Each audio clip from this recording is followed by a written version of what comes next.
You're listening to Skeptoid. I'm Brian Dunning from Skeptoid.com. Stonehenge and the Scope of Uncertainty.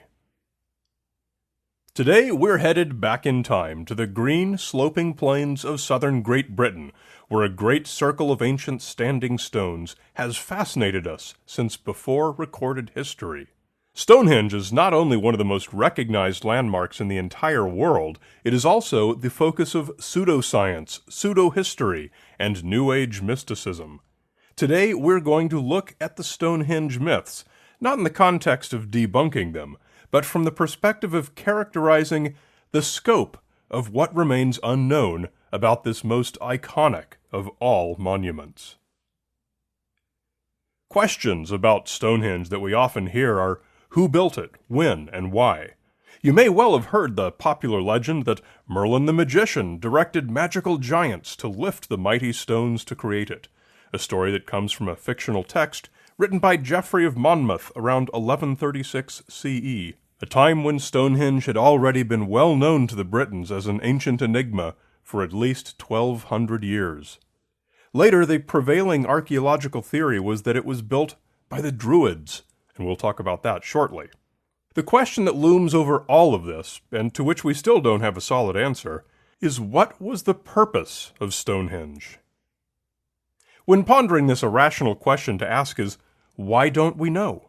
People obviously lived there when it was built, and people still live there now. It would seem to follow that its purpose would have always been known via this continuous thread of history. And that's where the breakdown occurs. It turns out there was no continuous habitation. In fact, there have been at least 5 known distinct periods of human habitation of what we now call the Salisbury Plain, each probably separated by periods of disuse. Although prehistoric humans have occupied Great Britain for much longer, evidence of farming on the Salisbury Plain goes back to around 3500 BCE, in the form of trees having been cleared for agricultural use. But the first evidence of a monument at the Stonehenge site is considerably older, a series of 3 to 5 post holes where it appears timbers may have been placed upright by an unknown Stone Age culture. This dates to an incredible 10,000 years ago. It's worth noting that all these dates given are approximate and have error bars, as they come mostly from radiocarbon dating of artifacts from the site, mostly timber, bones, and antlers, which were used as digging implements. Various sources give slightly different dates for most of these events, and those that I give here are my own synthesis from multiple sources. The earliest known people at Stonehenge were those of the Windmill Hill tradition, consisting of various Neolithic Stone Age cultures. These were the creators of the original Stonehenge, over about 2 centuries, circa 3000 BCE. Deposits of bone indicate the Windmill Hill cultures were there for about 5 centuries. Stonehenge then stood abandoned. The next contributors were the Bronze Age people of the Beaker culture, approximately 2500 to 2000 BCE, who began their work using wooden posts, but soon switched to stones. By the end of their stay at the site, the iconic large stones, called sarsens, were in place. It was during the Beaker period, named for their ceramic vessels, that Stonehenge appears to have been most widely used. Isotopic analysis of bone fragments reveals that some of the animals brought there had come from all over Great Britain, and a village just a few kilometers away shows evidence of occasional mass occupation. Once the Beaker culture finished this main body of work, creating the most familiar face of Stonehenge, they too appear to have abandoned the site. The people of the Wessex culture were the next and last builders of the great monument. Their most notable contribution were what's called the Y and Z holes, 2 concentric rings of pits outside the main sarsen circle. Their intended purpose may have been to hold upright stones or timbers, but they appear to have never done so, and were not filled in deliberately, but by natural accumulation of wind-blown soil. Centuries after the departure of the Wessex culture, the 5th and final habitation of the Salisbury Plain began. By the time of the Romans, permanent structures like the Iron Age hill fort at modern-day Salisbury, about 10 kilometers south of Stonehenge, had begun to appear, and the towns that grew around them continue thriving today. It's only from that point that a consistent, continuous thread of known history in and around Stonehenge has been recorded. Now, the Romans had no knowledge of the Wessex culture, let alone any insight into what they'd used Stonehenge for. Similarly, we've no evidence that the Wessex had any idea what the Beakers had used it for, or that the Beakers knew the reason the Windmill Hill culture had created their earthworks. It's likely that humankind didn't just lose the history of Stonehenge once, but possibly as many as 4 separate times. None of these 4 earlier cultures left any written histories. We know them only from their archaeological telltales. Given this history, it's clear that the actual Druids had nothing to do with Stonehenge, as it predated them by thousands of years. But it wasn't until the 20th century that archaeological science had progressed far enough to make this determination. Ironically, this was about the same time that modern followers of neo-paganism and the New Thought movement began calling themselves Druids and holding their solstice celebrations there. The original hypothesis that Stonehenge was the creation of Druids had come from one 18th century archaeologist, who worked at a time before we had useful tools for dating sites. So, with this basic framework in hand of what we do know about Stonehenge, we can begin to make reasonable assessments of some of these alternative history claims about it. Generally, the alternative theorists leverage the fact that much remains unknown about Stonehenge as support for their new or fringe idea, a logical progression that's hard to support. We can assert this because Stonehenge, like many ancient mysteries, has a relatively limited scope of uncertainty. What is meant by the scope of uncertainty?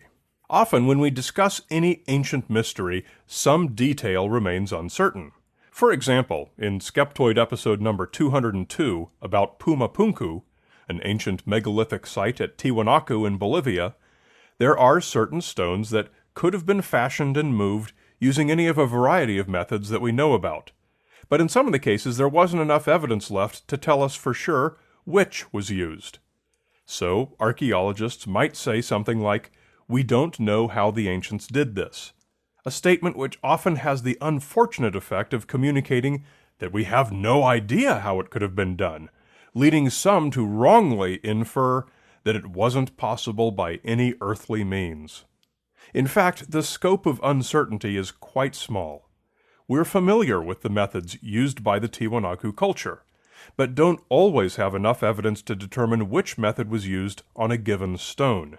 Yet, all too often, this uncertainty is misinterpreted as ancient aliens being as likely as anything else. In my experience, this disconnect is a widespread problem. It applies to Stonehenge as well. A specific example of this is the question of how the mighty Sarsens weighing 20 tons were lifted 8 meters or more into the air. We've done geochemical analysis on the stones and can tell where they were quarried, and there are a variety of perfectly serviceable methods to transport them, but we still don't know how the ancients lifted them. Does that mean we must invoke giants? No. The scope of uncertainty in this case is very small. There are at least 2 methods we know the ancient Britons used to lift megaliths: sliding them up timber ramps, and also levering them upward by rocking them back and forth, adding a bit more structure to the fulcrum with each tip. Understanding the scope of the uncertainty is crucial to anyone who wishes to avoid chasing some fanciful hypothesis like giants or alien influence. What of the modern claims, stemming mainly from the alternative science theorists, that Stonehenge was an advanced solar observatory? These claims are based on creative interpretations of precise measurements of the stone's positions and alignments. However, Stonehenge as we see it today can best be described as a reasonable facsimile of the main Sarsen stone arrangement constructed by the Beaker culture. Ever since it was first studied from an archaeological perspective in the late 1600s, Stonehenge has gone through renovations, reconstructions, cleanups, and repairs. The Stonehenge we see today does not match what's depicted in the earliest photographs, and even those photographs differ from pre-photographic illustrations and paintings. There's hardly a stone on the site that hasn't been adjusted, straightened, picked up from where it had fallen, or repositioned onto a stronger concrete footing. More than anything else, all this restoration is what puts the alternative theorists' claims of ultra-precise astronomical alignments at risk of fatal error. But even more dramatic than the restorations made in recent centuries were the destructive activities in the preceding 2,000 years. The reason Stonehenge appears incomplete is that many of its great stones were toppled over and stolen by locals who needed big rocks for whatever reason. Anyone trying to read anything into the precise position of the stones does so at his peril. Neither should we read too much into the hyper-popular belief that Stonehenge is aligned with the summer solstice.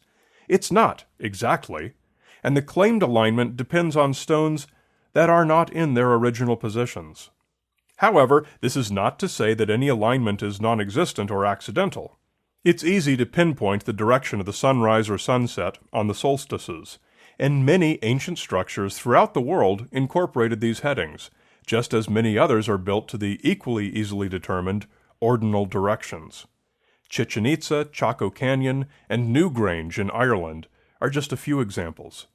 What we can't say is that this means Stonehenge was used as a calendar or an observatory. There's no evidence either way. The scope of uncertainty surrounding Stonehenge is reasonably small. The uncertainty of who built its various stages is very small, limited to the known margin of error of the radiocarbon dating. The uncertainty of its purpose is also manageable. Today, we build courthouses, churches, and community centers, even festival sites like Burning Man, all traditional ceremonial structures, to handle the same cultural needs as most societies worldwide have always faced. We've no evidence that Stonehenge had any darker or more mysterious purpose than this. When we say we don't know what its purpose was, we don't mean that we haven't any idea. We have a very good idea, tempered with a modest and reasonable degree of uncertainty that we fully expect to fall within a predictable range. We don't know does not mean it was probably giants and druids and Merlin. And so, through all the oddball theories and pseudohistories, Stonehenge itself abides. It is evidence of great ingenuity, and above all, great passion, whatever the inspiration may have been. From the fortitude of those who hauled the mighty stones and erected them, today's visitors can draw a sense of pride in the longevity and gravity of some of our greatest creations. No druids needed. A shout-out to supporting Skeptoid members Philip Cannon from Brisbane, Australia, Joshua Lees, and Dave Bright. Thank you guys so much for making the show possible. To get your shout-out and receive accolades for supporting nonprofit science podcasting, just visit the members portal at skeptoid.com and click Shoutouts. You're listening to Skeptoid, a listener-supported program. I'm Brian Dunning from Skeptoid.com.